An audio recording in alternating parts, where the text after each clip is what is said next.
ये आकाशवाणी रायपुर है। छत्तीसगढ़ी समाचार बुलेटिन के संग स्मिता शर्मा के जय जोहार। अब आप सुनो आज के प्रमुख समाचार। प्रधानमंत्री हा दिल्ली में इंडिया एआई इम्पैक्ट समिट के उद्घाटन करत किहिन कि आर्टिफिशियल इंटेलिजेंस ला ग्लोबल साउथ बर सशक्तिकरण के साधन बनना चाहिए। छत्तीसगढ़ माध्यमिक शिक्षा मंडल के 12वीं बोर्ड के परीक्षा काली 20 फरवरी ले शुरू होही और बिलासपुर में करीबन 3 करोड़ 35 लाख रुपया के लूट के मामला में पुलिस हा 4 जन आरोपी मन ला उत्तर प्रदेश ले गिरफ्तार करे है। आप समाचार विस्तार ले। प्रधानमंत्री नरेंद्र मोदी हा आर्टिफिशियल इंटेलिजेंस एआई के लोकतंत्रीकरण के ऊपर जोर देवत किहिन कि एला विशेष रूप ले ग्लोबल साउथ बर सशक्तिकरण के साधन बनना चाहिए। आज नई दिल्ली के भारत मंडपम में इंडिया एआई इम्पैक्ट समिट के उद्घाटन करत श्री मोदी हा ये बात ला किहिन। प्रधानमंत्री हा किहिन कि भारत न सिर्फ नवा तकनीक के विकास करत है, फिर ओला तेजी ले अपनावत घलोक है। श्री मोदी हा किहिन कि भारत विश्व के सबले बड़े तकनीकी केंद्र है। ओमन किहिन कि ये भारत और ग्लोबल साउथ बर गर्व के विषय है कि नई दिल्ली में एआई इम्पैक्ट समिट के आयोजन करे जावत है।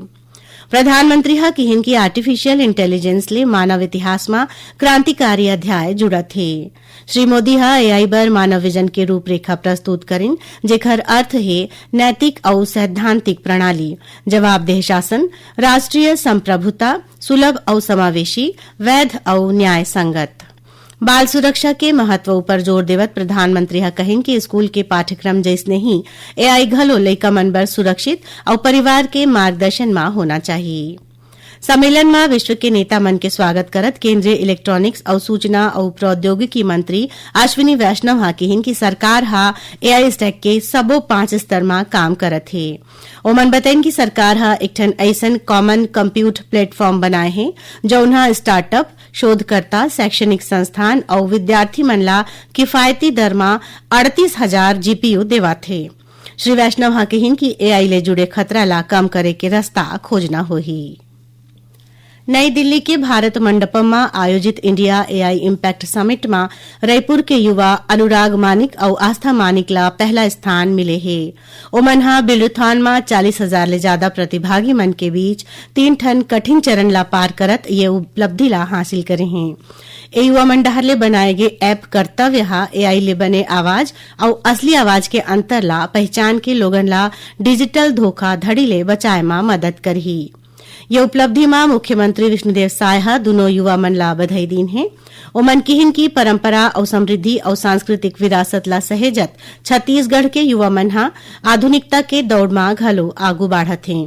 एखर ले प्रदेश में होवत समग्र विकास के पता चलथे। खबर के मुताबिक इंडिया एआई इम्पैक्ट समिट में छत्तीसगढ़ डहार ले घलो स्टॉल लगाए गए हैं।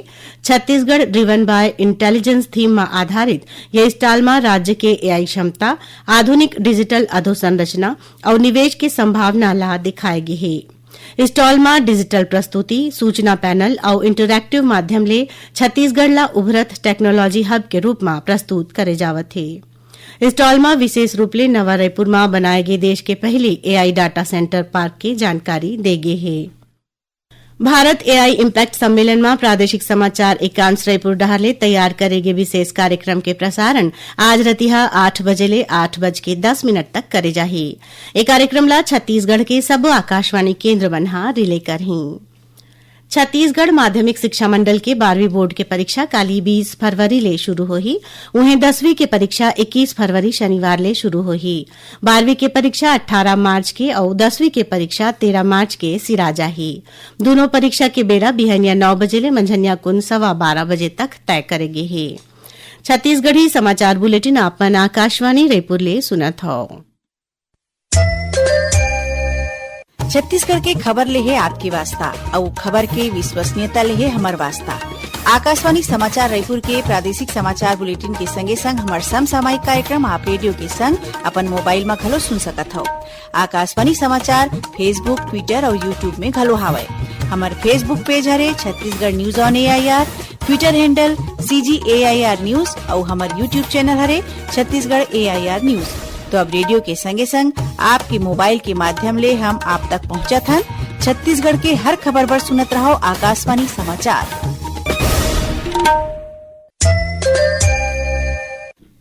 औ अब आगू बाढ़बो बाचे समाचार कोती। राज्य सरकार हा प्रदेश ला देश के ऊर्जा राजधानी बनाए बर ऊर्जा उत्पादन क्षमता ला दुगुना करे के और ट्रांसमिशन डिस्ट्रीब्यूशन नेटवर्क ला मजबूत करे बर कार्य योजना बनाए है। ये जानकारी ऊर्जा विभाग के सचिव डॉक्टर रोहित यादव हा आज रायपुर में अपन विभाग के पाछू 2 बछर के काम के ब्यौरा पेश करत दिन। ओमन कहिन की राज्य सरकार हा पारंपरिक ऊर्जा में कम निर्भर होवत नवीकरणीय ऊर्जा, स्मार्ट मीटरिंग और ग्रिड आधुनिकीकरण में जोर देवत है। डॉक्टर यादव हा बताइन कि देश में ऊर्जा के क्षेत्र में छत्तीसगढ़ के रैंकिंग और ग्रेडिंग में सुधार होवत है। ओमन बताइन कि अवैया बछर में 32,000 ले ज्यादा मेगावाट के नवा परियोजना बर MOU करेगे है। एमा थर्मल, न्यूक्लियर, सोलर और पंप स्टोरेज परियोजना शामिल है। प्रधानमंत्री सूर्यघर योजना के जानकारी देवत ओमन बताइन कि प्रदेश में अभी तक 1,32,000 लोगन ये योजना पर पंजीकरण कराए हैं। इस दौरान ऊर्जा विभाग के सचिव हा छत्तीसगढ़ स्टेट पावर कंपनीज के अवैया 3 बछर के कार्य योजना के घलो प्रेरित करीन। बिलासपुर में एक जन सराफा कारोबारी ऊपर हमला करके करीबन 3 करोड़ 35 लाख रुपया के लूट के मामला में पुलिस हा 4 जन आरोपी मन ला उत्तर प्रदेश ले गिरफ्तार करे है। उन्हें एक जन दूसर आरोपी ला बिलासपुर ले गिरफ्तार करेगे है। मुखबिर ले मिले सूचना के आधार में आरोपी मन के पीछा करत पुलिस हा उत्तर प्रदेश पहुंचिस। ये दौरान आरोपी मन हा पुलिस ला देख के भागे बर लगिन ता ओमन ला पकड़े बर उत्तर प्रदेश और बिलासपुर पुलिस हा फायरिंग करिस, जेखर ले 2 जन आरोपी मन के गोड़ में गोली लागिस और ओमन हा घायल हो गिन, जेकर बाद पुलिस हा दोनों घायल के संगेच 2 जन दूसर आरोपी मन ला घलो गिरफ्तार करिन। ये मामला में पुलिस अभी तक 5 जन आरोपी मन ला गिरफ्तार कर डरे हवय। खबर के मुताबिक पाछू मंगलवार के रतिहा आरोपी मन हा कारोबारी ऊपर हमला करके उनकर गाड़ी में सोना और नकदी ला लूट के भागे रहिन। ओती जांजगीर चांपा जिला के रहौद में हुए लूट के मामला में पुलिस हा अंतर्राज्यीय गिरोह के 2 जन सदस्य ला बिलासपुर ले गिरफ्तार करे है। वहीं 2 जन दूसर आरोपी मन फरार बताए जावत हैं। बिहार के रहैया ये आरोपी मन हा जांजगीर चांपा, रायगढ़, कोरबा, अंबिकापुर और सारंगढ़ जिला में करीबन 9,83,000 रुपया के लूट के घटना ला अंजाम दे रहीन। छत्रपति शिवाजी महाराज के जयंती में राज्यपाल रमेन डेका आज रायपुर के तात्यापारा चौक में उनकर प्रतिमा के आगो दिया जला के ओमन ला नमन करीन। ये मौका में राज्यपाल हा कहिन कि छत्रपति शिवाजी महाराज हा सीमित साधन के बावजूद अदम्य साहस, दूरदृष्टि और संगठन क्षमता के बल में एक मजबूत और लोक कल्याणकारी राज्य के स्थापना करीन। उनकर प्रशासनिक ढांचा न्याय, पारदर्शिता और उत्तरदायित्व में आधारित रहीस। छत्रपति शिवाजी महाराज के जयंती में महाराष्ट्र मंडल के युवा समिति दहारले आज रायपुर में महाआरती के आयोजन करेगी। देश की कतकोन जगह में काली संझा चांद दिखे के बाद आज ले रमजान के पवित्र महीना शुरू हो गए। प्रधानमंत्री नरेंद्र मोदी हा ए मौका में लोगन मन ला शुभकामना दीन है। सोशल मीडिया के एक पोस्ट में श्री मोदी हा आशा जतैन कि ये महीना समाज में एकता के भावना ला और ज्यादा मजबूत करही। अब थोरकुन समाचार सारमा। छत्तीसगढ़ राज्य वन विकास निगम डहारले बार नवापारा परियोजना मंडल के अंतर्गत सुकुलबाई गांव में वन अग्नि सुरक्षा और जागरूकता कार्यक्रम के आयोजन करेगी। ये दौरान लोगन ला जंगल में आग लगे के कारण ओखरले होवे या नुकसान और बचाव के उपाय के बारे में जानकारी देगी। एंटी करप्शन ब्यूरो SCB के टीम हा बलौदाबाजार, भाटापारा जिला के जनपद पंचायत पलारी में RES विभाग के SDO ला 25,000 रुपया के रिश्वत लेवत रंगे हाथ गिरफ्तार करे हैं। और दुर्ग जिला के भिलाई थाना क्षेत्र में सिरसा गेट तीर एक ठन तेज रफ्तार गाड़ी के टक्कर ले दुपहिया में बैठे मां बेटी के मौत हो गए और पिता घायल हो गए हैं। आखिर में प्रमुख समाचार एक घाव फेर।